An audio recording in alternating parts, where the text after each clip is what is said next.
Juiz que recebeu pela decisão. Inocentes podem estar em perigo. Ele vai estar livre, eles sabem onde você está, ele tem acesso a você, como ele dizia que te viu, eles poderiam qualquer coisa. Então, medo, muito medo, pavor. Recursos que deveriam atender a população podem acabar desviados. O escritório de advocacia Maria Bezerra recebeu mais do que 118 municípios recebiam de ICMS.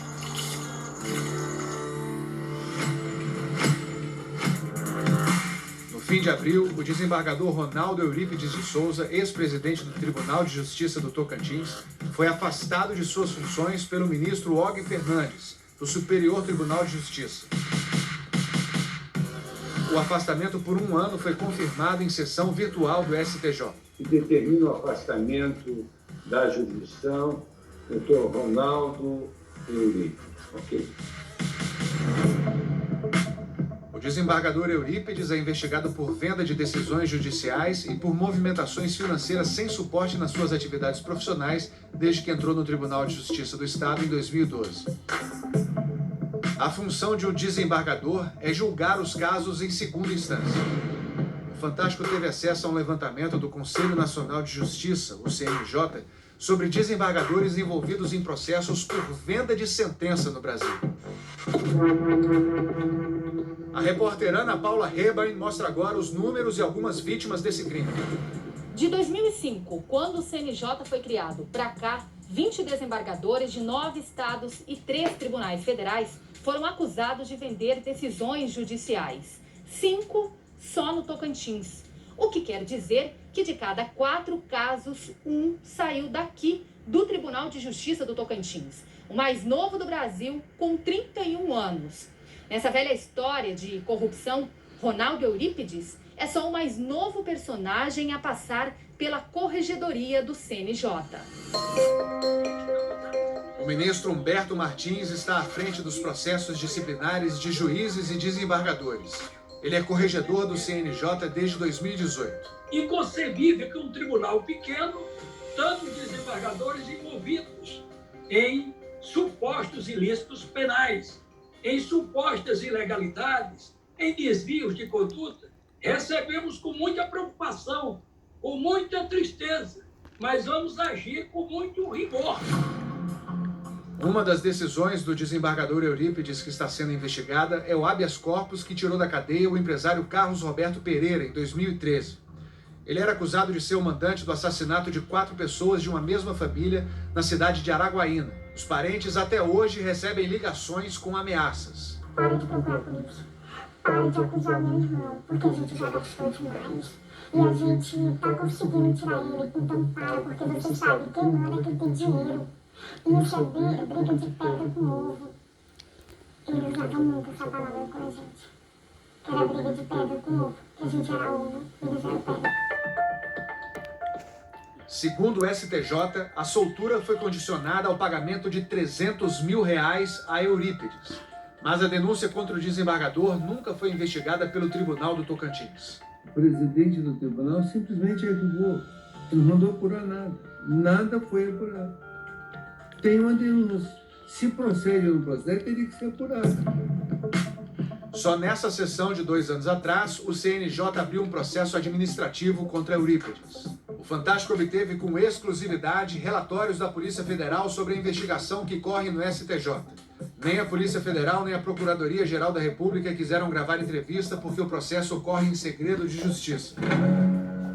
De acordo com a quebra de sigilo bancário determinada pelo STJ, Eurípides movimentou 11 milhões e meio de reais nos seus 3 primeiros anos de Tribunal de Justiça.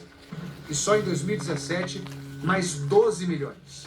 Em depoimento à Polícia Federal, o desembargador declarou que tem uma renda familiar de 80 mil reais, o que não daria nem 1 milhão por ano. Eurípides tem investimentos em agropecuária, que decolaram a partir de 2015. Primeiro quadruplicaram, e no ano seguinte chegaram perto de quadruplicar outra vez.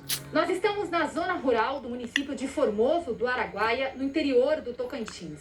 Esta é uma das fazendas do desembargador Ronaldo Eurípides. Ele comprou no ano de 2015, mesmo período em que assumiu a presidência do Tribunal de Justiça. Nessa mesma época, ele também comprou mais 4 propriedades rurais no estado de Goiás. Os investigadores encontraram na casa do magistrado, durante um cumprimento de mandado de busca e apreensão, contratos de gaveta. São contratos de compra e venda com valores muito maiores do que os declarados à Receita Federal. São indícios fortes, não é? Evidentemente, ele vai ter que comprovar como adquiriu, como evoluiu esse patrimônio, porque aparentemente esse patrimônio não é justificável. Boa parte das movimentações financeiras de Eurípides era feita por um motorista contratado como assessor pelo tribunal. Luso Aurélio Souza Soares ganhava R$14 mil por mês de salário. Segundo a Polícia Federal, ele atuava como operador financeiro e intermediava decisões judiciais. Nessa troca de mensagens é possível entender a relação próxima entre o motorista e o desembargador.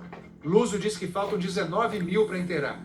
E Eurípides responde, pede para pagar. A conversa segue em mensagens de áudio. Luso, vai agora, procura o compadre lá. O compadre Gedeon tá te esperando. O compadre resolveu comigo agora há pouco. Já 15 para 5. Aí tá comigo aqui. Só quer que faça o quê? Põe na caixa ou põe no Sicredi? Ou passa para alguém? Compadre Gedeon é Gedeon Pitaluga Júnior, presidente da Ordem dos Advogados do Brasil no Tocantins. Ele é um dos advogados investigados por participar do esquema criminoso e por dividir rendimentos ilícitos com o desembargador. Os irmãos advogados Fábio e Juliana Bezerra também são acusados de dividir honorários com Eurípides. Os dois são filhos de um amigo do desembargador, o ex-procurador-geral de Justiça, Clenan Renault. Em 2014, o escritório de Fábio e Juliana foi contratado para negociar uma cobrança retroativa de imposto da usina hidrelétrica Luiz Eduardo Magalhães, no Rio Tocantins, às margens do pequeno município de Lajeado, de 3 mil habitantes. Aqui a minha vida era catar latinha e pescar no rio para poder vender, para sobreviver. 40% das famílias da região vivem com meio salário mínimo. A hidrelétrica não trouxe progresso por aqui. A luz não até hoje, né? Lajeado tinha direito a receber R$200 milhões em ICMS do governo do estado do Tocantins por causa da instalação da hidrelétrica. E o valor já tinha sido arrecadado. Mas uma disputa com o município vizinho, Miracema, tinha segurado o repasse à prefeitura de Lajeado. Para receber logo, a prefeitura de Lajeado fechou um acordo abrindo mão de metade do valor, 100 milhões. E mais, repassando 20% do que recebesse aos advogados Fábio e Juliana. Os advogados receberiam nada menos que R$20 milhões. Podia ser apenas um mau negócio para a prefeitura, mas segundo o Ministério Público, era um acordo cheio de irregularidades.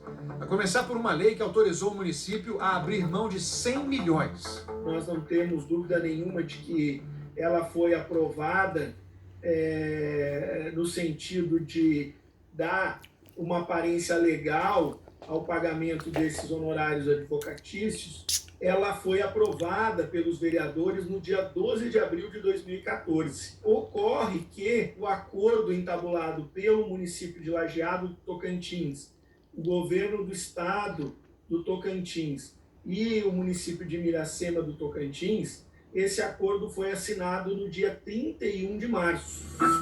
Foi essa lei que fixou o valor de 20 milhões a ser pago ao escritório dos advogados Fábio e Juliana. O juiz Alain Ide Ribeiro, de primeira instância, conta que a lei totalmente inconstitucional só foi aprovada porque 6 dos 11 vereadores do município receberam propina. Foi detectado uma quantidade enorme de transações praticadas pelo escritório Mélio Bezerra, cheques nominais a vereadores do município de Lajeado, com assinaturas de Juliana Bezerra, Fábio Bezerra, para esses vereadores. O juiz bloqueou as contas dos advogados e autorizou a quebra dos sigilos bancário e fiscal dos irmãos. E foi aí que o desembargador Ronaldo Eurípides entrou na história. Ele suspendeu os efeitos da minha decisão, né? E mandava liberar o patrimônio da indisponibilidade, bem como as quebras de sigilo fiscal e bancário que eu havia decretado para saber o caminho do dinheiro. A investigação sobre Eurípides descobriu que Juliana Bezerra telefonou 229 vezes para o gabinete dele entre os anos de 2014, quando a lei foi aprovada, e 2018, quando o desembargador tomou a decisão que beneficiou a advogada.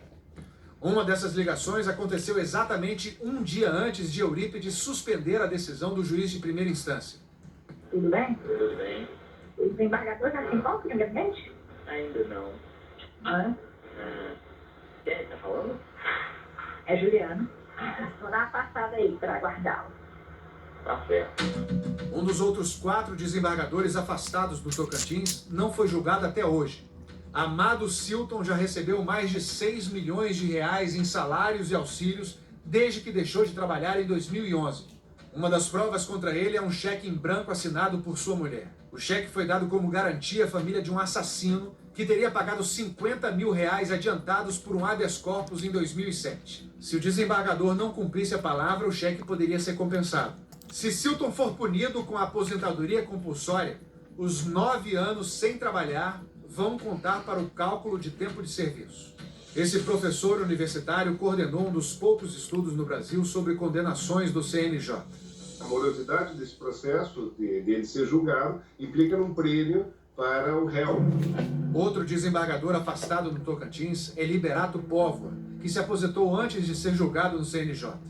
Ele recebia 35 mil reais por mês até morrer no ano passado.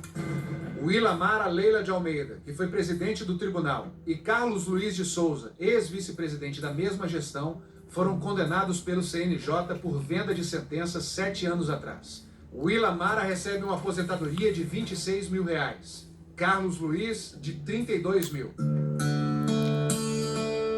O Tocantins tem quase 600 mil moradores abaixo da linha da pobreza. É mais de 1/3 da população do estado. Gente que não tem nem o mais básico para uma vida digna. Eu não tenho energia, eu não tenho uma televisão para me assistir um jornal, eu não tenho uma televisão para dizer assim, eu boto um ventilador para me dormir, porque a coisa melhor que tem é você trabalhar o dia todo, mas você ter paz para dormir. Em nota, a defesa do desembargador Ronaldo Eurípides diz que o patrimônio dele foi construído ao longo de mais de 20 anos de advocacia e produção rural, e que nunca existiu venda de qualquer decisão judicial. A desembargadora Wilamara de Almeida disse que a sua condenação é objeto de ação anulatória e que certamente resultará no reconhecimento de sua inocência. A defesa do desembargador Carlos Souza negou qualquer acusação de venda de decisões e afirmou que não teve oportunidade de se defender no CNJ. Já a defesa do desembargador Amado Silton disse que nenhuma das acusações contra ele foi comprovada e que está sempre à disposição para colaborar com a justiça. A família de Liberato Póvoa disse que o desembargador era um homem íntegro e que morreu afirmando que iria provar sua inocência. A defesa de Carlos Roberto Pereira disse que as acusações de compra de um habeas corpus são infundadas, resultado do inconformismo das vítimas.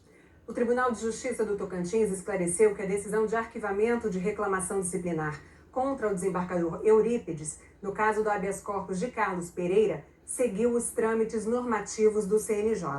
Os advogados de Luso Aurélio esclareceram que documentos e testemunhas vão demonstrar a inocência de seu cliente. A defesa do advogado Gedeon Pitalunga Júnior disse que há anos ele não tem um processo em julgamento sob responsabilidade de Eurípides. A defesa do escritório Melo e Bezerra, dos sócios Fábio e Juliana, refutou com veemência as acusações e afirmou que os dois não possuem qualquer relacionamento com qualquer membro do Poder Judiciário do Tocantins. E os advogados do ex-procurador-geral do Tocantins, Clenan Renault, afirmaram que ele jamais promoveu o tráfico de influência para benefício de seus filhos. É bandidagem.